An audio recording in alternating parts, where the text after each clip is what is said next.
এক গ্রামে থাকত ছোট্ট একটা টুনটুনি পাখি। সে খুব বুদ্ধিমতী আর চঞ্চল ছিল। গাছে বসে গান গাইত আর সারা দিন খুশিতে উড়ে বেড়াত। একদিন সে নদীর ধারে গেল পানি খেতে। হঠাৎ দেখল এক কাকড়া এসে তার দিকে তাকিয়ে হাসছে। কাকড়া বলল, এই পাখি, তুই সারা দিন গান গাস, কিন্তু কখনো আমার মতো কঠিন কাজ করিস না।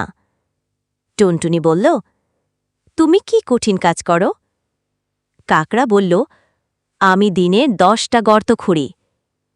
টুনটুনি একটু ভাবল, তারপর বলল, চলো দেখি, তুমি 10টা গর্ত খুঁড়লে আমি 10টা গান গাই। দুজনেই শুরু করল প্রতিযোগিতা।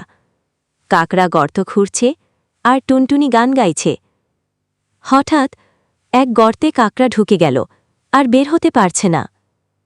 টুনটুনি হেসে বলল, বাহ, তুমি তো এখন গর্তে বাসা করে ফেলেছ। কাকড়া লজ্জা পেয়ে বলল, ঠিক আছে, গান গাওয়া হয়তো গর্ত খোঁড়ার চেয়ে অনেক মজার। সেই থেকে কাকড়া আর টুনটুনি বন্ধু হয়ে গেল। একজন গর্ত খোঁড়ে আর একজন গান গায়। এইভাবে তারা দুজনে মজা করে দিন কাটায়।